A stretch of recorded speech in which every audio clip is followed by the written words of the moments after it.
Brocast is back, baby. This Brewcast episode is brought to you by the Brewcast Store. Explore a store filled with awesome goodies from hoodies to t-shirts to mugs. We've got you covered. Stay in style with Brewcast. Embrace the shock, set the trend. Visit now brew-cast.com/store. Link below.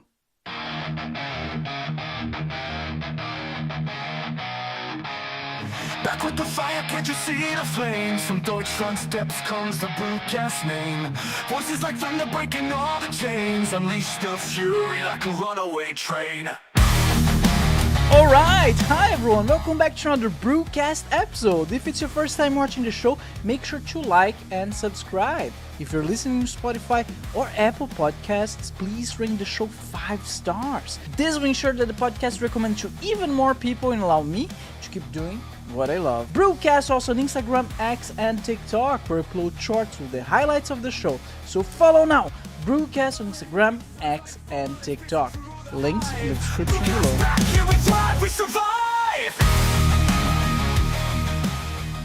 Hey there, Brewcast fans, you know what's up?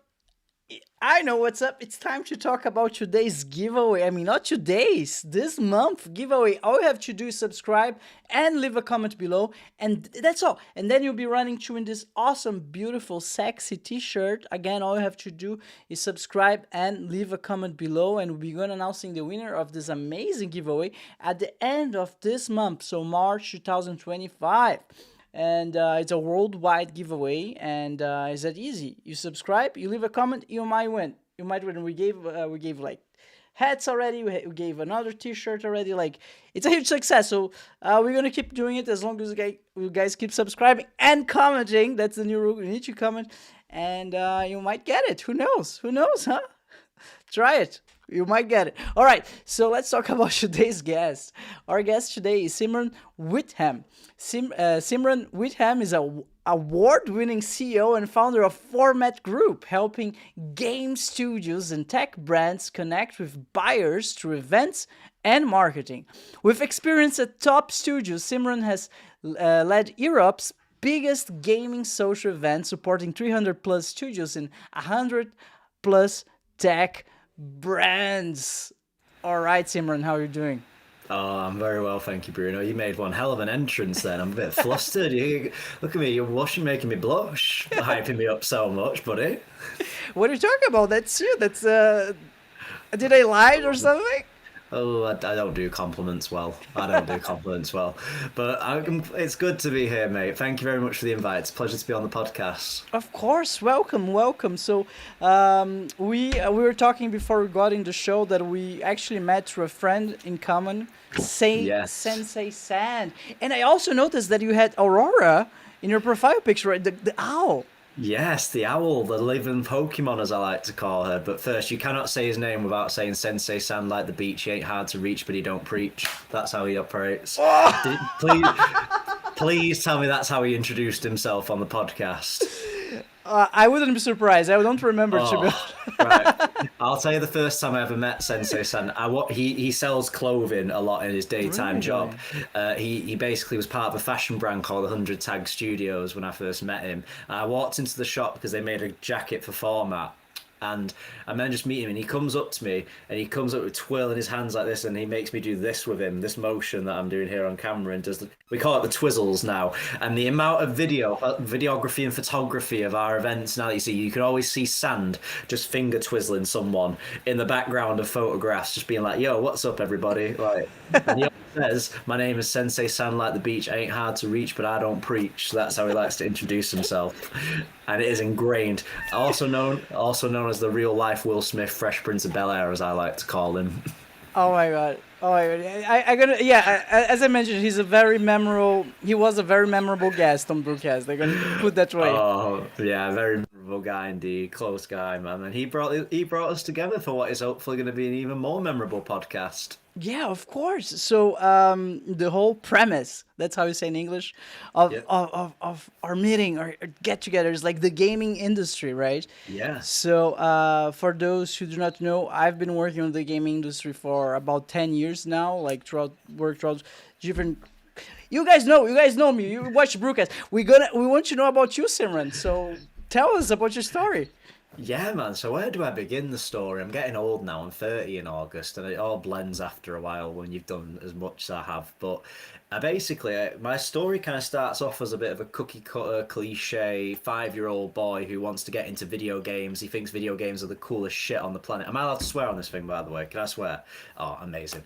Yeah, I still think video games are the coolest fucking thing on the planet. I absolutely love them to bits. And at 5 years old, I basically turned around to my mum and just said, I want to make video games. That's what I want to do for a living. And thankfully, I had a very supportive mum who was like, you know what? Yeah, I'm going to help you support that, because video games taught me to read and write. They did more for me than the education system did. I actually learned how to read and write from subtitles in video games. And yes, I am one of those weirdos who has to have subtitles on everything. I cannot play a game or watch something without subtitles. It annoys me if I can't have them on. And I'm some people's worst nightmare. I'm very fun at parties. Trust me, I'm very fun. And basically, I pursued video games to the days. Went to college, studied games there. Went to university, studied games, and then I got into my first year at university and basically went, "Why is there no video game events in Manchester?" Because this might sound a bit uncommon for your audiences, but Manchester is one of the biggest cities in the UK. It's the second biggest city in the United Kingdom and one of the most famous cities in the world. Everyone's heard of our beloved city. It's amazing. Everyone knows what Manchester is. And there were no games industry events 10 years ago, not a single one in the second biggest city in the UK.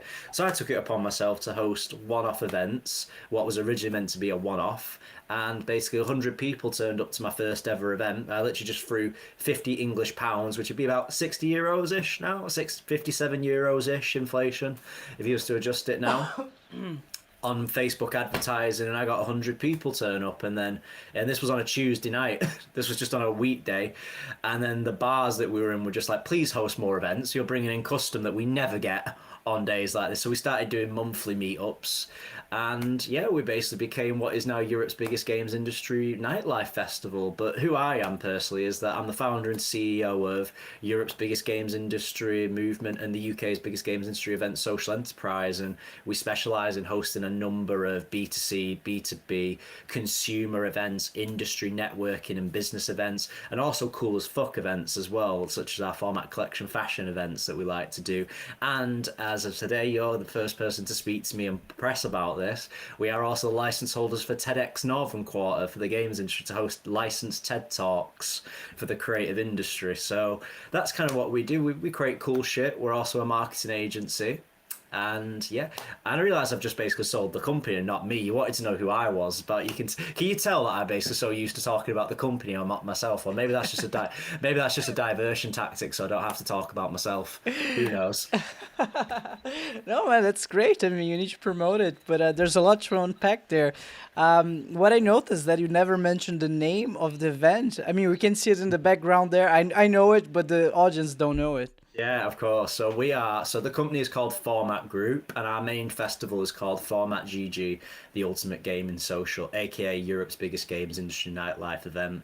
And what we are is the ultimate combination of gaming culture meets nightlife culture meets event culture to come together in a culmination of all the best elements of a Comic-Con thrown into all the best elements of a rave for the gaming and gaming community. We work with some of the biggest brands in the world, such as Sony, Ubisoft, Electronic Arts, Sneak Energy, Wraith Energy, Lenovo, Dell, Escape Technology, Chill Blast, Scam PC. The list is endless, really, and we come together for the ultimate combination of nightlife and gaming events. And that is what we are. My business inspiration was the Warehouse Project when I was 20 years old. I started this thing when I was 20, showing my age here a little bit. I basically wanted to build, I don't know if you've ever heard of the Warehouse Project. It is not Europe's, but it is the UK's biggest rave. It was what my dream was, and he's going to Google it now and he's going to see a picture, and you're going to understand, as someone who works in games, you understand this more than anyone, the tremendous task that I took on trying to merge the most introverted industry in the planet into that when he sees a picture of it. Have you found it? Oh, wow. That doesn't look very like gaming friendly. You know, like when you think about gamers, they're like just yeah, they're gaming. They're not out there like dancing with chicks, you know. Yeah, exactly. And that's when I realized early on, I was like, why has no one ever created the warehouse projects of video games? Why has no one took the coolest fucking medium on the planet, the thing that earns more than music and film combined, and thrown it into nightlife culture? And I realized very early on is that gamers don't fucking like dancing. They really don't. So I basically started hosting these underground rave nightclub events where it was basically loads of video games. We had loads of like DJs on, and basically I realized then early on is that if you take enough people, regardless of who their tribe is, put them in a room, they'll feel comfortable. And I realised early on it was because the games industry had never had a nightlife event before. That was why they didn't feel comfortable, because they'd never had their own dedicated one before. And I always found it baffling that no one had done this. I was like, why is it taking a guy from a very poor area of Manchester when he was young to realise why is no like big company like Ubisoft or Sony or Electronic Arts like done this already with millions of dollars? And I was just like, wait, I've managed to do it. And here we are nearly 9 years, well, 9 years later, actually. It was our 9-year anniversary a month ago. 9 years later, we've done it. We've built the warehouse project of video games that you can see on our website at format.gg. The video kind of says everything about it, but it is what I always envisioned for it. I'm very lucky that I achieved what it was that I wanted to build with it. And now we're just at the stage where it's building on top of that now. And not a lot of people can say that they achieved the dream that it was that they set out to. And now I'm suffering that horrible disease of what comes next. You can't be content now. It's like, what's the next thing? Wow, that's so interesting. But did you know for certain that you wanted to create that type of energy, this type of event from the get-go 9 years ago? Or it's something No. that evolved over the years? Yeah, it Yeah. definitely evolved over the years. I had no intention to be so. My original dream was to be a level designer at BioWare. So Oh. my dream was that I wanted to become a level designer on the Mass Effect or the Dragon Age franchise. That was always the dream. Like BioWare was my dream to go work there. I was ready to move to Canada. I remember like networking with everyone. I was like, please tell me there's going to be jobs available at some point. I would have, if you'd have said to 20, 21-year-old Simran, he would have packed up his everything and moved to Canada, and that would have been the end of it, just to go work at BioWare. But as I started hosting these events, they started becoming a bit of a cultural movement. As I say, this has never existed before. This has never ever existed. No one's ever blended nightlife culture with tech and gaming and successfully implemented it, because as you guessed, like, it's a very introverted industry, and there's nothing wrong with that. Like, I think that the video game industry suffers from a lot of bad stereotypes. I think we're cool as fuck. I think we're cooler than music and film combined. But there has always been this negative stigma that's associated with games, which is it's quite introverted, that, you know, gamers are very antisocial. Now, if you go on my website and you look at all the videos, they're anything but fucking antisocial. They're there like partying, going for it. They're like, yeah, yeah. Like, we've had the creators of the Mario soundtrack perform live at our event before, like the actual composers for Mario on our stage, and we've just seen people raving in mosh pits, going for it. Whilst Koji just Kondo?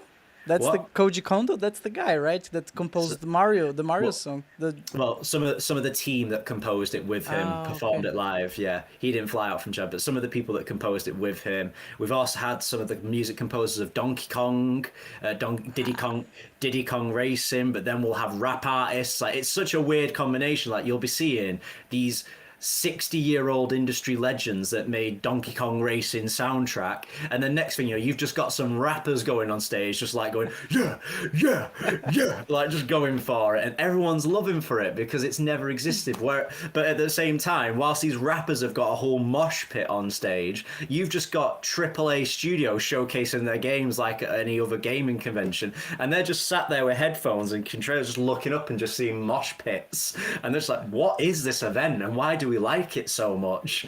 Like, it's because it makes it fun, and that is what my big mission always was, is that I despise how capitalistic events have become now today. I came up with a phrase when I was about 22, which is, an event is an experience, not a product. Is that the reason we go to festivals, the reason we go to a lot of events, is that we ultimately want to forget the lives that we leave at the door. Like, we want to go there, enjoy an experience. Similar to video games, like, gaming is an experience fundamentally. And the reason we see a lot of backlash, particularly from online communities, is when communities feel like the experience is locked off from them, or when they're not feeling quite impressed with something. I'm trying to tread very carefully there with my choice of wording, but. And that is where I kind of coined the phrase of an event is an experience, not a product. And I've always carried that with me into the ethos of the format group's events arm anyway. Because trust me, the company's much bigger than just events. We have a product line. We've got a marketing agency arm of the business now. We're actually going to be moving into a new office very soon, which we'll be broadcasting quite soon. A nice office where I won't reveal the location yet, but I'm quite excited for that. And it's just grown and grown and grown, the company. What started off basically as this monthly bar meetup in one of Manchester has now turned into a UK games industry events social enterprise now that runs B2B, B2C events. It has toys in production.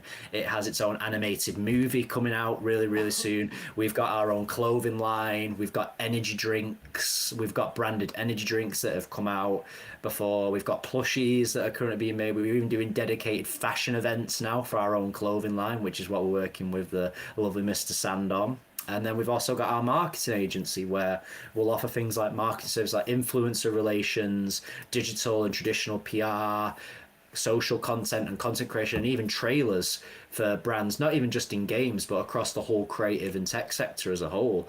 And yeah, it just grew and grew and grew really as I continued to grow and grow. What started off as a hobby project basically became a full-fledged business by the time I was 26, and it's just been amplifying it and growing it ever further since. That sounds amazing, man. And it just sounds like it's still growing. It's gonna keep growing. I just saw today on Instagram that Steve Jobs, what he founded Apple when he was 21, or I don't know who else. Same thing, like, oh, I founded my business when I was 22, like, and you saw what they achieved, right? So it sounds like you're just in the right path. Oh, I'm not going to compare myself to Steve Jobs. I think, I'm just talking about the age, right? yeah. The age and the journey, like, because most people, not most people, but I know like people in my life that are 50, around 50, 55. They're like, oh, now I'm going to start my own company. Now I'm going to start my own entrepreneurship and my own adventure. I'm tired of the 9 to 5 job, like, and you got that going for you very early on. And Yeah. that's a huge advantage. No, absolutely. So from a young age, I realized that, and I think, I don't even know where it comes from. A lot of people ask me, it's like, where does that mindset come from? Were you conditioned with it? And I suppose there might be a bit of nature versus nurture, but I've never ever had the 9 to 5 mentality. Like initially when I thought I wanted to work at BioWare, but then I actually used to run my own game studio as well alongside this business as well. So I used to make games called So I used to be part of a game studio that I founded with some of my fellow founders of the business when we were all university students called Tryhard Interactive, and we released the Ottoman Empire, the Otters, like otters as in sea otters, for Nintendo Switch, Xbox One at the time in 2020. And I experienced game development, but I think just being put into that entrepreneurial mindset straight when I went into university kind of conditioned me to not ever want to work a 9 to 5. And I've done it. I've worked plenty of 9 to 5 jobs, but there was always that hunger inside me that can never go away. And these were quite cushy jobs that I had. Like I could have lived a very comfortable life just staying at these companies, but I just didn't want to have regrets. I don't have regrets. I'm very fortunate. I can honestly hold my hands up and say I have 0 regrets in my life because I don't see the point in regrets. You just learn from them and move forward. And that is something I will not have when I get older, is that I will never look back and think, what if? It's why I always just do it. Like, even if you fail, it's better to have tried than fail than never have tried at all. For example, like the TEDx announcement, what we did today, where we've announced that we're going to be hosting TED Talks for the games industry. Some people would have just looked at that and go, oh, there's so much bureaucracy. Like, like this conversation's been over a year in the making. Like I say, you're getting this conversation raw off that today. And some people would have just been like, oh, I can't be bothered. It's too much bureaucracy. Like, I can't be bothered. And it's like, well, what if I think, what if? Like when I get on, and I've just always had that. Like I say, youth is the best time to do it. I always say that your 20s is your fuck up period. You can afford to fuck up in your 20s because that is the grace period. You have to just trial new things, whether that's building a business or just trying different careers or trying to do new hobbies. Not everyone wants to be an entrepreneur. Not everyone wants to set up their own business, but you should use your youth to your advantage to figure out who you are as an individual long before you actually figure out what it is. You've got the rest of your life to go work in a box office somewhere and do that. Like, find out what it is that you want to do. Like, yeah. I'm sorry. The way you said go work in a box. There was something funny about it. I'm sorry. I know. I'll tell you what it is I've got I have PTSD from a job that I had. What happened, man? I worked in an office that had no windows to the What? outside, no outside world. The building had no windows, so you couldn't see daylight, you couldn't see nighttime. And because we were working quite late a lot of the time, I would get into work, it would be dark. Because in Europe, as people who know Europe know, it is that from like September onwards till like March, it's pretty dark in the morning. I don't know what it's like for you in Germany, but I imagine it's quite similar with you guys. Is that from October onwards, it gets really dark as you get into the evenings. Yeah, it gets pretty darker. Yeah, and I was basically going to this office. It was dark. I was leaving. It was dark, and I was never ever seeing the sunlight because I was in and out. And I did that for nearly 3 years. And it just broke me. What were you doing at the time? What kind of job? Game development. You're a level designer. Yeah, well, it was a hybrid. It was actually a hybrid role of a community manager / project manager at the time. It was at an indie studio, and that environment made me hate box offices, and it's why the office we're moving into with Format Group has windows. That was non-negotiable. That was non-negotiable, and I cannot say this to anyone who works in that type of environment. Get a fucking window. It damages your mental health so much. It does, and you feel like you're missing out on life so much. Like it does it. Like for example, the room I'm sat in right now, I can look out my office. I can just see the sun is setting now if I look outside, but I only close those blinds when the sun sets. Like I like to see outside. It does so good for the human brain to see greenery, nature, and just life in general. And yeah, to answer your question, there's a bit of psychological trauma behind why I hate box offices, basically, because I spent 3 years in one, and it was like being in solitary confinement. It's not great. Oh my god.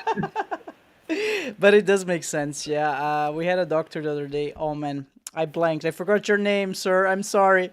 But you were all about the circadian rhythm, right, of the human brain. It's necessary.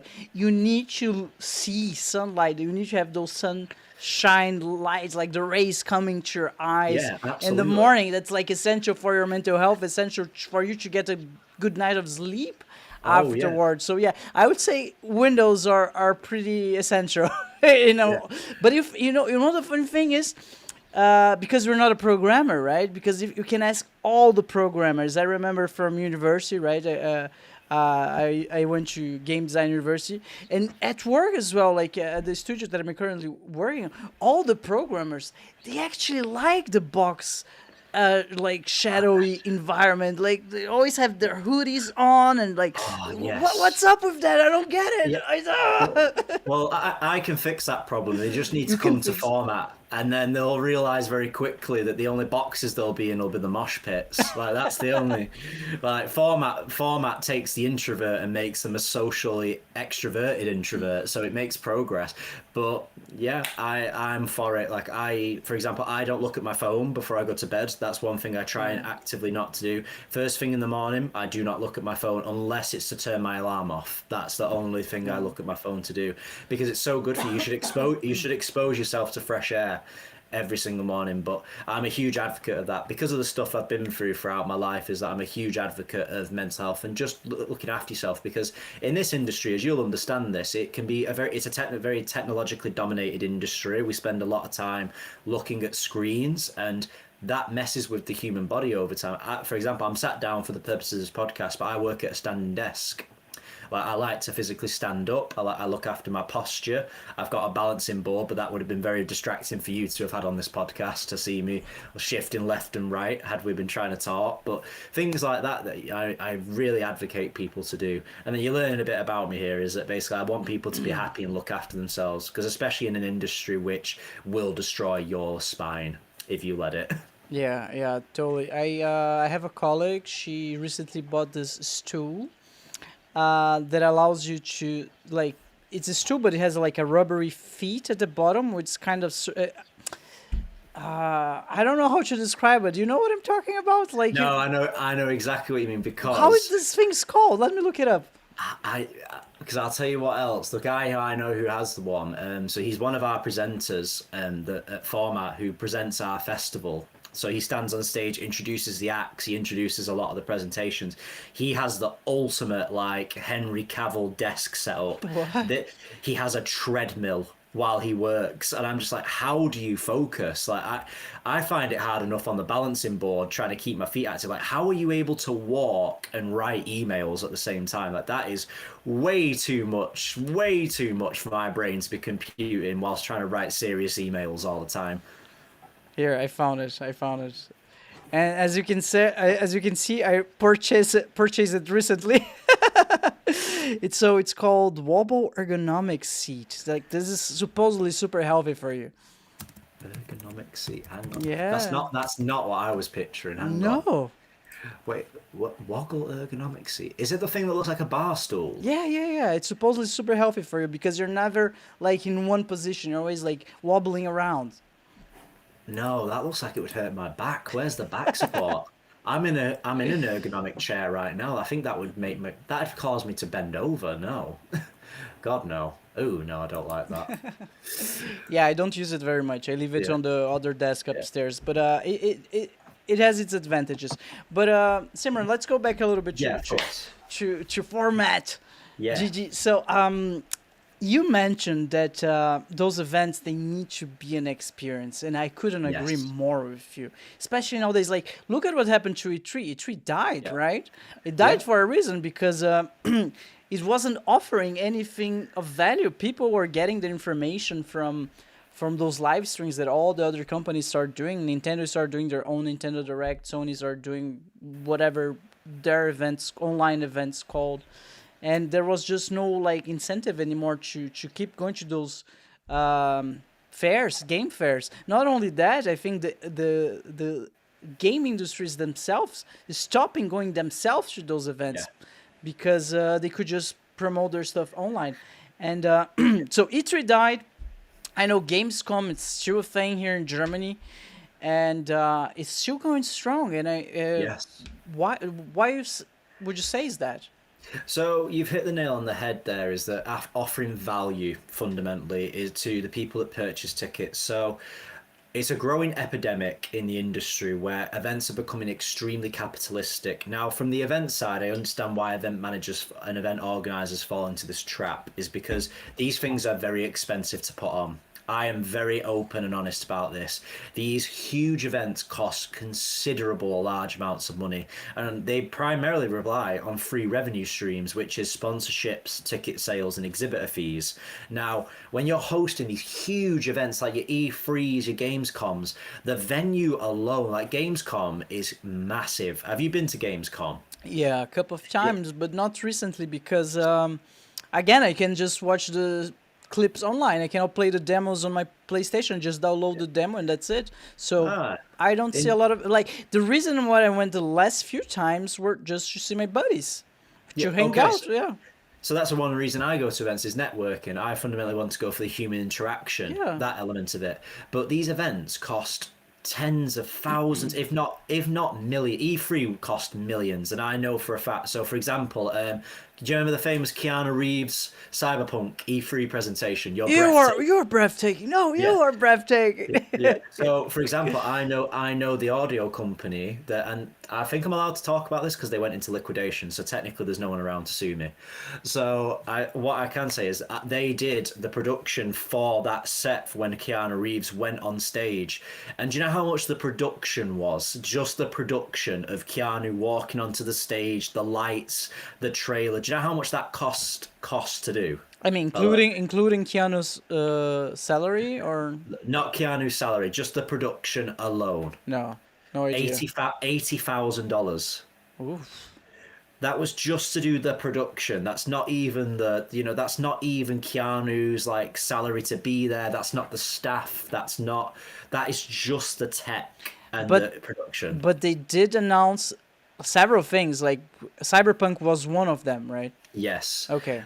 And they'll have got bang for the buck. That's why they'll have done it that way. Because these things are expensive. Now, in my mind, that's so much money to spend on just one presentation. And ultimately, these capitalistic events they fall into the trap of getting bigger and bigger and bigger, which means that their costs have to go up, which means ultimately trickle down economics is who ends up paying for those costs? You.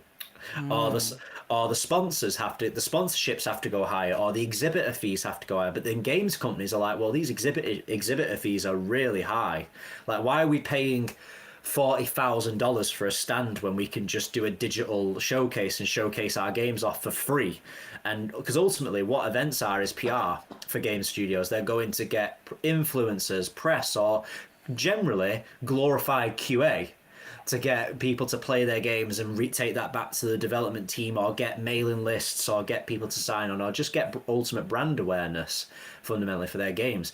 When you think about it, spending $40,000 on a stand, that's an expensive PR move when you could be spending that on an influencer campaign or a digital showcase, which you could ultimately get the same result from, if not greater results, because you can connect that to a global audience instead of just a regional audience that's attending one event. So these events have ultimately become capitalistic, and sadly as a result of that is they become very boring, which is where I now come in, which is the thing I'm quite critical of, is that when you start to go to enough of these events, they all follow the same formulas, that they're in these huge industrial warehouses. Now, I host mine in warehouses, but I host mine in event spaces. There's a very corporate, they look like glorified air hangars for planes. That's kind of what they look like most of the time. These big metal monstrosities that look like they should be housing planes and tanks.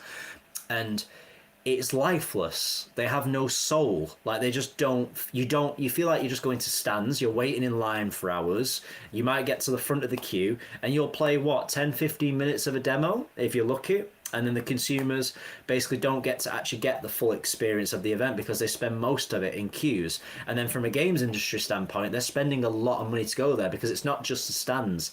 They've got the staff, they've got to pay. The staff are taking time out of the studio to go to these events. There's hotels, food, costs, like all that stuff adds up after a while. And it can get really, really expensive, which is why ultimately events now have been getting harder and harder and harder to put on, which is something I think as an event manager, we have to take that very seriously. You have to walk this fine line between growing, but then are you growing for the sake of growing, or are you growing because you can actually sustain that? So I have to constantly walk that fine line of, I could go massive if I wanted. Like, I could rent out huge spaces, but it's like, well, then I've got to pay for that space, and I'm going to have to charge the consumers more ticket money. I'm going to have to charge that. And ultimately that, it makes it unfair, and then it becomes too capitalistic.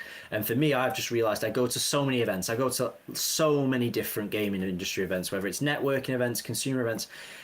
They've all become a little bit stale, which is where I came up with the concept of, why are video game events not fun anymore? So even with our B2B events, so we run a lot of games industry networking events, we'll have saxophone players on stage performing live and DJs going, whilst people are doing business deals and having publisher meetings in the next room, because it's fun and it creates an atmosphere. And that is ultimately what a lot of events have lost along the way, is fun. And it's just as simple as that. Like, I'm not going to sit here and spew some book that I could write about this stuff. Like, it just comes down to the fact that a lot of events are not fun anymore. And that's why format has continued to grow and grow and grow, and why we're able to do cool stuff like sign deals for animated movies, or get toys made, or energy drinks made, or get the license to TEDx, is because we've demonstrated that we know how to host engaging events that have high retention rate, which is sadly with a lot of events, barring Gamescom, is that you're starting to see this slow retention dip, is because they're not innovating enough. I constantly challenge myself every single year of, how can I make it bigger but do things that no one's doing every single year? And it takes a certain person with a different mindset to do that. A lot of games industry people, especially in the tech and games industry sector, they only specialize in that sector. They only hang around other games industry people or other tech people. I hang out with people like Sensei, fashion designers, rappers, music artists. I'll go hang out with businessmen. I influence a lot of things. Like, even our clothing is a reflection of like early 90s Nike culture a lot of time, because I surround myself with different types of audiences and different types of tribes that enable me to understand what different aspects of different culture that I can take to apply to events. And this is where we're getting quite deep now with this conversation. I can spend hours talking about this alone. We can go into the psychology of events and let's go. Let's do it. Come on. Shaping culture. Honestly, I could keep you here for hours. I mean, this shit is its own separate podcast in itself. Like, event psychology is its own thing. Like, how do you give users value for money, which is something I do. Our ticket prices, when people go, is like, why are your ticket prices so cheap compared How to much does it cost? So we have different pricing. So TEDx is anywhere between I'll say pounds for the sake of this podcast. Which let's be generous and maybe just add like a small amount on for euros.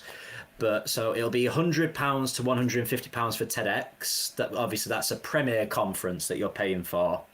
And then our B2B summit, so games industry summits, but you get a whole day event with that. So from 12 p.m. you've got talks and panels till 6 p.m. And then from 6 p.m. we have a huge industry party. That's 60 to £80 per ticket. And then we have our main festival every single year. Format the Ultimate Gaming Social. Now, this one will surprise you. Tickets are £20 to £25. And everyone's always like, this is such value for money. Like, I'm literally getting a Comic-Con and a festival thrown into one for £20, £25. And people are like, surely you could charge more for that. You're right, I'm right, I could. But one, there's economic factors to consider. The UK is obviously in a very, very poor financial situation at the moment. There is a cost of living crisis here, and I would rather find alternative means to raise the capital that we need rather than put that on the consumers when already costs are already at an all-time high here. Secondly, if you charge adequate ticket prices, that makes it more affordable for more people to be able to buy more tickets. So you actually get more money than you would if you was to sell a handful of expensive tickets. Does that make sense? My mentality to why I approach that the way I do, and the value ultimately that I give on. And value is the big thing that a lot of events have lost during their business model. Is you just touched upon it earlier in this podcast, is why would you go to an event other than to hang out with your buddies when you can do the same stuff from home? Like, what are you actually getting in terms of value from going to that event? For my events, whether it's TEDx, whether it's our B2B events, whether it's our huge consumer, I know what the value proposition we offer, which is connections, meeting the brands that you want to meet, having a good time, connecting with people, or if you're a business, getting your brand seen by tens of thousands of people involved. There's so many moving components, and it's very difficult for me without going into a deep dive about every single event because we do so much cool shit. And this is the difficulty when people are like, it used to be so easy when I used to just run the one festival, because I used to be like, right, we have an influencer lounge, we have esports, we have music performances. Now we've got B2B events where we've got like huge games industry figures coming to do talks and panels, and then there's publisher meetings that take place inside of that. Then there's the industry mixer, and then we've got our huge festival, which has got an esports lounge, a content creator lounge where game developers and brands can get their products live streamed from, with huge influencers. Then we've got our showcases, we've got press that come to these things. It's such a huge operation. It takes such amount of work. I work incredibly long hours to all the events that we do. Like, Yeah. after this podcast, I'm going straight back to work. Like that's how it. That's just how it rolls here. And because we do so much cool shit, that's why we've been able to stay so relevant, because we're always innovating as well and pushing ourselves. We're constantly coming up with new ideas without also feeling the need to become this large conglomerate beast, which will ultimately collapse in on itself due to the capitalistic nature you kind of have to become in order to become that huge beast. Does that make sense? Yeah, it does make sense. It does make sense. And since you mentioned about fees, are there any fees for people who wants to be a TED presenter? Is that a thing? How do you no. become one? I'm interested No. now. No, you cannot buy your way onto the TED stage. No. Okay. Yeah, there are strict rules regarding that. There are no bribes to be taken. There is no, and also I would never do that, because the reason TED I didn't founded- mean it as a bribe, because I honestly don't even know how does it work. In my mind, would you have to pay like a fee or something? But how like, let's say someone wants to do a presentation at your TED talk. How does it work? How someone can do that? You have to be good enough to get past me first. That's yeah. I have to deem whether you work. For example, right, Bruno. Today, because you've caught me on the day we've announced it, I have got 150 LinkedIn messages from people that are just like, I want to be a speaker. I want to be a speaker. Being a TED speaker, you have to be someone. And an issue that I have with a lot of TED events is that they tend to put very prestigious people on, people that have accomplished a lot. That's not what TED is about. TED is about taking some of the best and brightest of humanity, regardless of what their social media followers are, regardless of what their accomplishments are, and looking at what they actually bring to humanity, whether that's in terms of ideas, new cool stuff they're working on. Like, there are people, for example, have you ever heard of the Sidemen? The Sidemen. KSI. Have you ever heard of KSI? KSI? Yes. Yeah. KSI. So his brand is the Sidemen. Oh, So that's his brand. We have the creative director of the Sidemen who's going to become one of our TED speakers. Now, if you was to look this guy up on Instagram, he's got less than 1,000 followers. But that doesn't matter. This is the man who has created a global successful brand, which is the Sidemen. And a lot of the time, a lot of people would have just gone for one of the Sidemen who are YouTubers to do the TED Talk. Whereas me, I'm like, no, I actually want the person who made them who they are today, because that person can share insight into business knowledge or how to grow global brands. And I reach out to an intense network of accomplished individuals to try and really veto a lot of the people. And obviously, I'm quite a well-connected man as well. Like, that's not a brag. Like, I do a lot of networking. I speak to a lot of people. I'm very well connected in the creative, games, music, tech industries, and I can find some really cool people to speak. But anyone can apply to be a speaker. We've actually got our applications open now, and we are taking TEDx application speakers right now. that's so funny. His site didn't make himself, so there were other people behind his success. I didn't know that.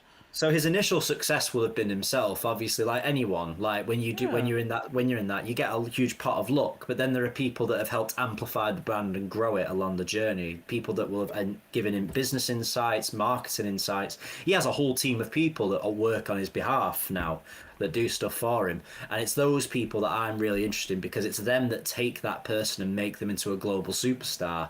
And that's just an example of one person. We've actually got we've got a literal rocket scientist doing a talk who I met last year. A member of Elon Musk's team is actually doing a TED talk, because I met him at an award show last year, and he was in a room, and I just went up to this guy and I was like, "Oh, what do you do?" And he was like, "I'm a rocket scientist." So I went, "What do you do?" And he was like, "I'm a rocket scientist." I went, "No, what do you actually do?" He was like, "No, I'm actually a rocket scientist." And he just hold his phone up, and it's just a picture, and he went, "That's my boss." And his picture was Elon Musk. And I was like, "You have to be a TED speaker." Because I want to hear people that have got really, really innovative ideas, and people who really, because TED is about sharing knowledge fundamentally. Simran, correct if I'm wrong, but isn't the purpose of your TED talk to be somehow related to games, or you have a more broad audience? Like, so for example, the rock science guy. Like, it sounds fascinating, but it's not completely related to games, right? Well, it's tech and games, so Tech. obviously. Okay, okay. Yeah. So tech and games fundamentally. So obviously technology comes in many different forms, and from that, obviously, we've got a lot of accomplished speakers from games as well. We're still interviewing a lot of people. I literally treat it like job applications. I interview every single one who we want to take forward, because I actually want to understand, and I want to hear them give me the elevator pitch for their TED talk, because we can only have 15 speakers at this event, potentially with the possibility to add a few more. But when you've only got 15 speakers, you realize very quickly that there's a lot of people that want to be on that TED stage. And for me, I want to uphold the TED ideals, which is sharing knowledge that can benefit mankind as a whole, and people expressing new ideas, whether that's in video games, publishing, technology, or people that are doing really innovative stuff.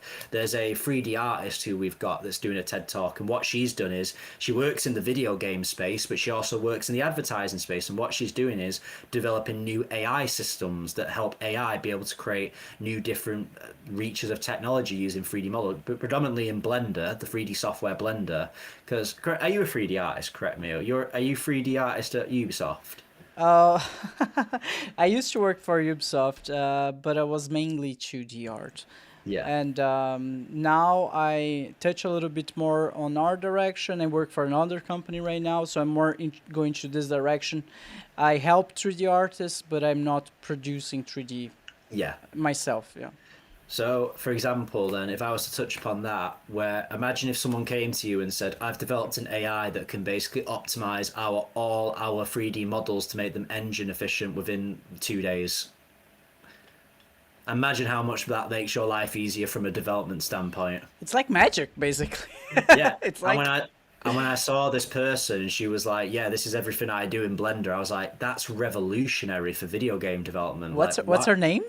Oh, I can't reveal that just yet. Not You'll yet. have to. I'm not revealing any. I'm not revealing any of the names of the speakers just yet. That's part of our marketing plan. You've already had more than enough, Bruno. Already, you've got me fresh off the announcement. But I'm super excited for TED. It's been a personal ambition of mine to do this. Like being able to say I hosted and speak. I get to be a speaker. I will say that thank you for coming to my TED talk. It is a bit of a huge honor to be able to do that. And my TED talk is actually going to be about how events are keeping the Western community alive fundamentally, and actually how events act as basically a safe haven to keep community alive in the Western world. So how are they? So, okay, so you want a bit of insight into Of this. course. So, yeah, so I'm a very well-traveled man. I've been very fortunate that I've been able to go to a lot of places as I've worked very hard for what I have. I've traveled all over the world, and part of that was when I went to India in 2019. I went there, and have you ever seen The Last Samurai with Tom Cruise? Oh yeah, I love that movie, man. It's so good. Yes, Yeah. yes. So do you know when he gets captured by the Japanese, and then after he has this whole alcohol detox and stuff, and he walks around the village, and he realizes that he's on the wrong side. Like he realizes that I'm fighting for the wrong team. But he's And treated well. That's why he converts. yes, Yeah. so I had a similar sort of epiphany when I went to India that I realized Hey, man, I'm sorry, but there's a dog. yeah, I'm sorry. I Can you apologize. close the door or something? That door is closed, Oh. and he's downstairs. Believe it or not. Apologies, my dog. There we go. He's being quiet now.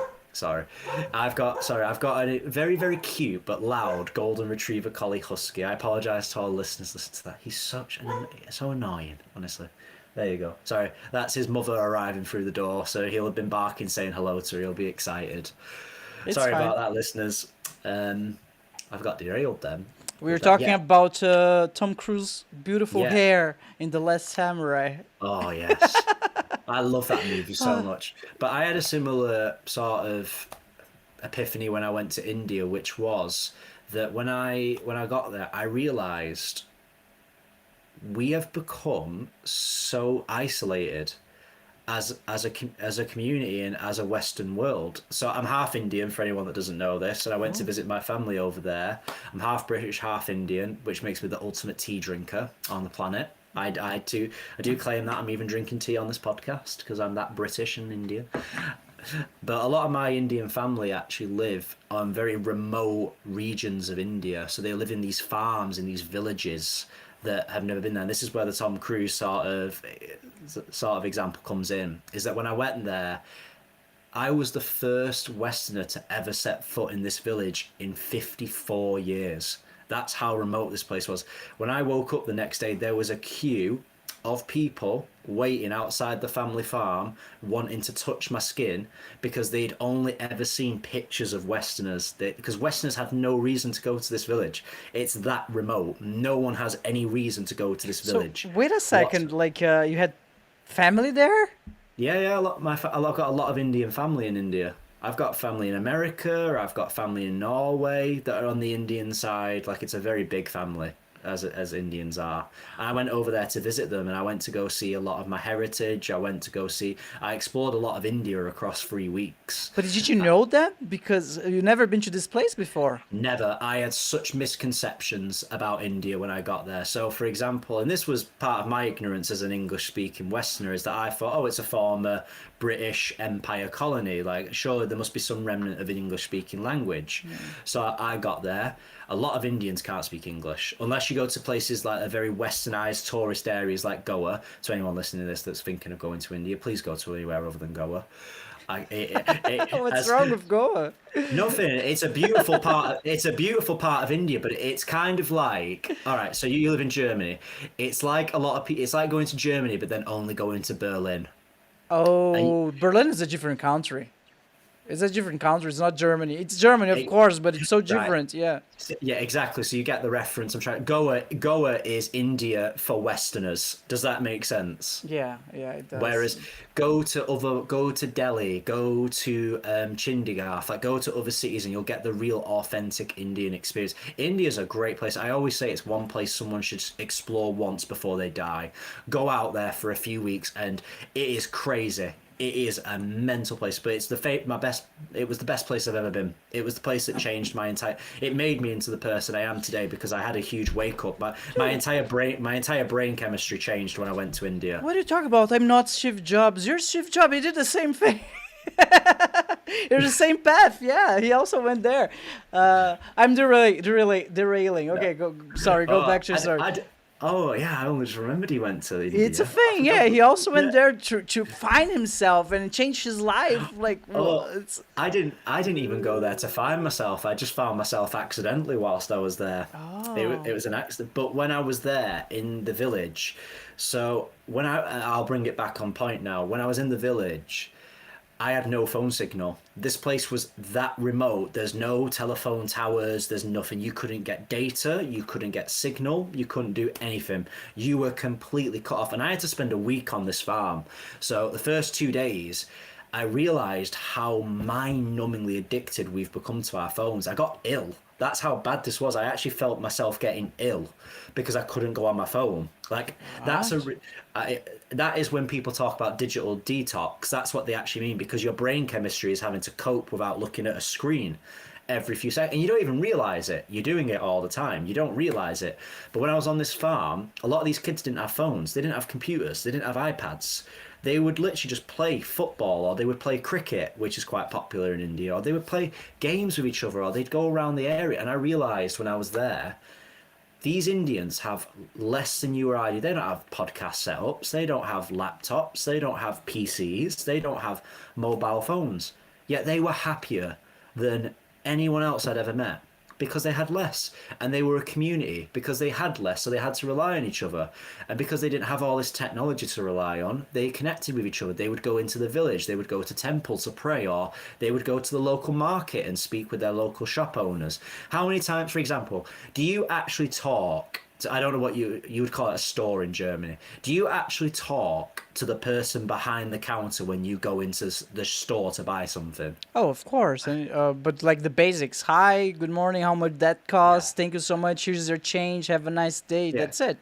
Indians don't do that. They'll sit there and have a full-blown conversation with the person behind there, because they all know each other. It's a community. They all know that. And I realized this wasn't even just in the villages. This was in the cities as well. Even when I went to Delhi, which is the most chaotic place I've ever set foot in, it was like a community almost. Like, Delhi's a chaotic place, but it's a crazy chaos that I think you have to. Even I got overwhelmed being there. 2 days was too much for me in Delhi, but I highly recommend everyone go to it.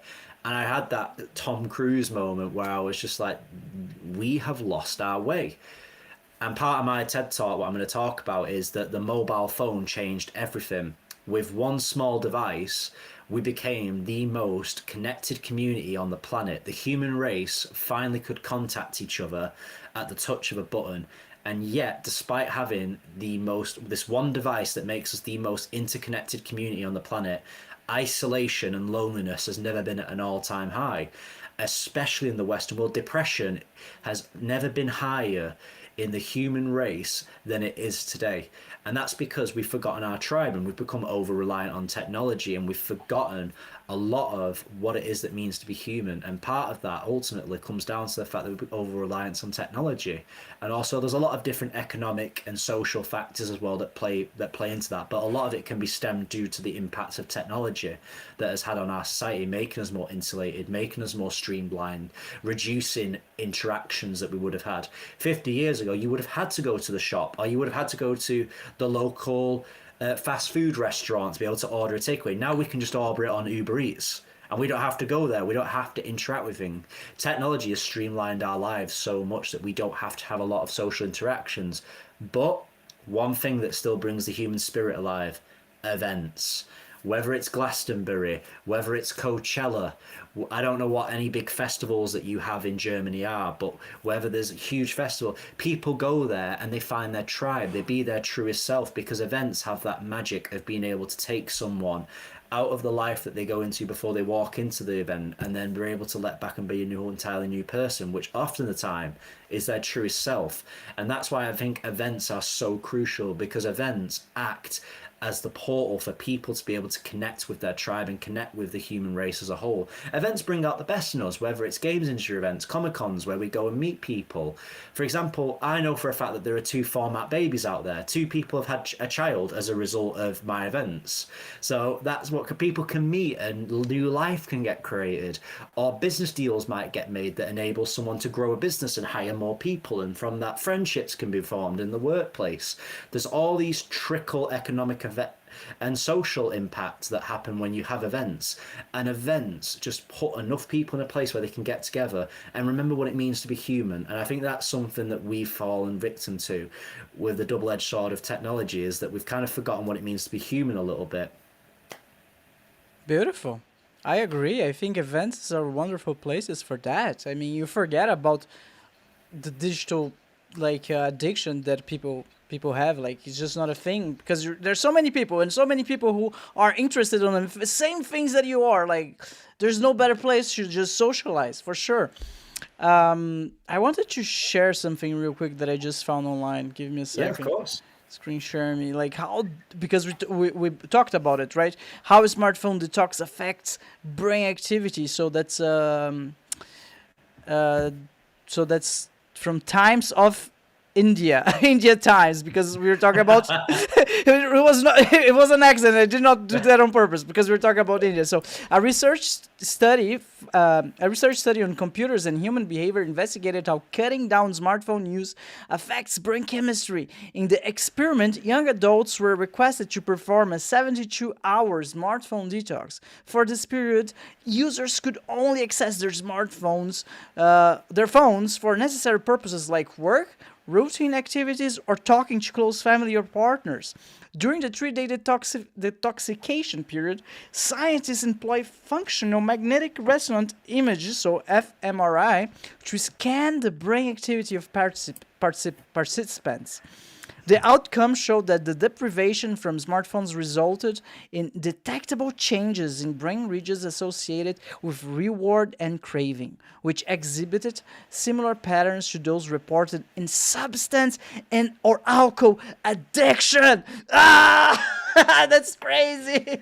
The phone has been our greatest strength and greatest weakness. Yeah. And I'm not perfect, but if it wasn't for my job, I would not use my phone as much as I do. It's because I'm constantly having to answer emails. It's because I'm having to do that. But one benefit that I've had is that I've actually become numb to the effects of social media. Obviously, I come from a games industry, social media background, community manager. Everyone has ADHD, man. On the gaming industry, it's just a thing. Yeah, you have ADHD.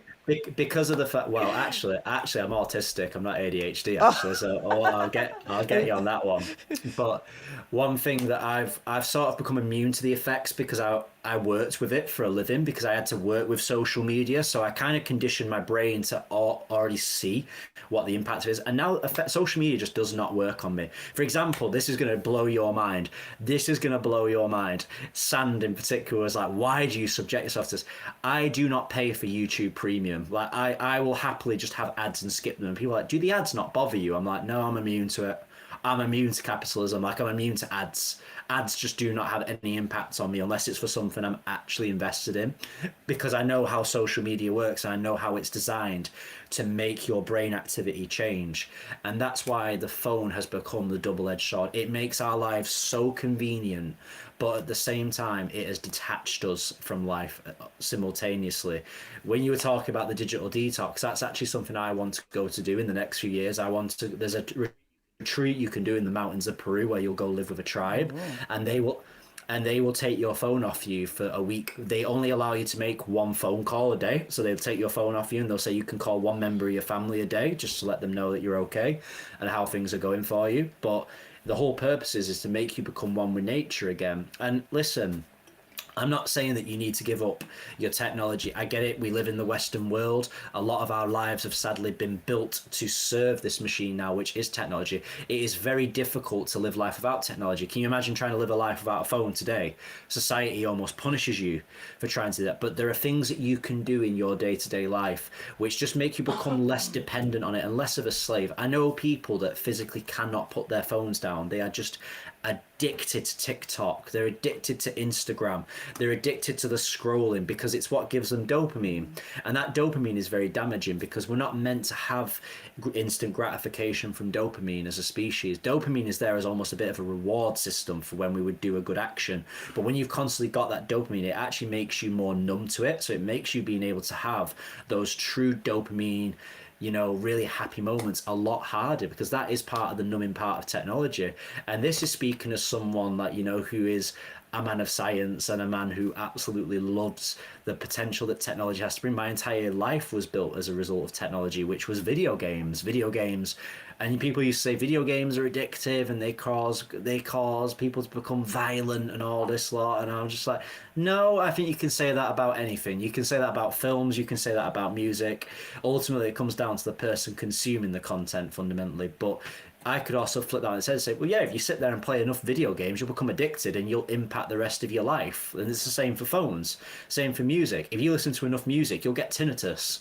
I should know that because I have tinnitus from listening to music too loudly. Like, that's what part of technology is. So it's becoming more aware of our relationship with technology. I'm not saying, because it is very hard to cut technology out of our day-to-day lives now, but become more aware of the impact that it's having on you and just put things in place that enable you to live a more fulfilled life. And ever since going to India, I've kind of traveled that. This is another thing that's going to blow your mind. It drives my fiance crazy. Like, it absolutely drives her crazy.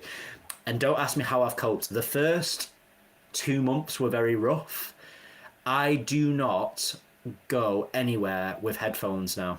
I listen to the world around me everywhere I go. So if I get on a train, I actually listen to the world around me. I don't have earbuds in my ears anymore, which I used to. And part of it wasn't intentional. It was because I'd lost my beats. I lost my beats and I was being a cheapskate and I didn't want to buy new ones because it was like £200 for some of these beats. So I was like, right, I'll get them at the end of the month. And I started listening and I started just being a cheapskate, basically, more and more. I didn't want to buy them. So after 2 months, and believe me, sometimes I wish I had the headphones because I'm like, people talk some absolute rubbish when you're walking around. Some of the conversations I hear when I'm walking around, I'm just like, I can see why people put headphones in. But one thing I've noticed as a result of that, and this to bring this relative, is my hearing's got better. Because I'm not listening to music all day. Like, I'm not walking around and making myself numb. My senses have become more. I can hear things that I didn't otherwise used to hear. And it's interesting how technology had numbed me to the world, that these are things that you hear. Like, these are things that you're supposed to hear when you're walking around. Like, you're supposed to be able to hear a bird flying away from X amount away, but people can't hear that because their brains have become numb to treat it out because they're programmed to listen to music. And yeah, we've gone down the rabbit hole a little bit and diverted about what I was trying to bring, but I'm very passionate about this stuff. That's perfect. Welcome to Brewcast. It's beautiful. Yeah. Simran, I would like to ask you where people can find you, like your website. Just take it away. Yeah, so our main company website is format.gg, nice and easy, so you can get a list of all the events where you can come meet me if you want. And I don't want to hear that it's too far away because we get people travel from all over the world to attend our events. And we have a full list of everything we're up to on there. You can keep up to date. So that is format.gg. And then myself, I am super easy because I made myself the most easy person to find. It is literally my name, Simran Whitham, on everything: LinkedIn, Instagram, Twitter, X, sorry, I still call it Twitter to this day. And you can find me on everything. I'm a super approachable guy. I will respond within 5 to 10 working days because I'm numerously bad for replies because I get that many people messaging me. But if anyone wants to reach out and get in touch with me, you can find me there. Beautiful. Do you have any final remarks? So final remarks would be support events, no matter what industry you're in, no matter whether you're video games, whether you're insurance, lifestyle, technology, whatever sector you come from, is support the events that you go to and really go out there for the human connection. Because if we lose events, we'll really lose one of the last bastions of being able to connect. And events have never been more crucial to our day-to-day lives. So book that festival ticket that you've always wanted to go see, or go to that conference and watch that speaker that you've always wanted to, or just go to that event that you've heard that's happening in your own city, which is a collective, or try hosting your own events if you don't have any, because like me, you never know what it might lead to. I hosted a 100 people event and now I run Europe's biggest games industry nightlife festival. So go to events and maybe host your own because something magical could come from it. You could even have a baby, right? From what I understand. Yeah, I mean, there's only two I know of. There could be more. Those are just the two that I know exist. All right, man. Thank you so much. It was a pleasure. Thank you, Bruno. It was a pleasure. All right, everyone. So don't forget, just subscribe and comment, and you might win this beautiful T-shirt at the end of the month. Subscribe. Bye, everyone.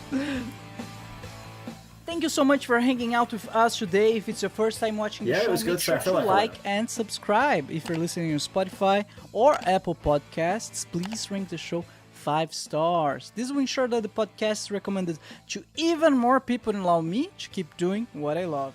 Check out now the Brewcast store, Explore store, filled with awesome goodies from hoodies to t-shirts to mugs. We've got you covered. Stay in style with Brewcast. Embrace the shock, set the trend. Buy now at brew-cast.com/store. Again, that's brew-cast.com/store. Link on the description below. Be a Brewcast model and get free stuff. We'd love to see how you and your loved ones enjoy Brewcast. Snap a picture of yourself, your family, your friends, or even your pets wearing Brewcast merch, or watching an episode of the show and send it to us and become part of Brewcast. We'll feature you and your pictures at the end of every episode, just like the ones you're seeing on the screen right now.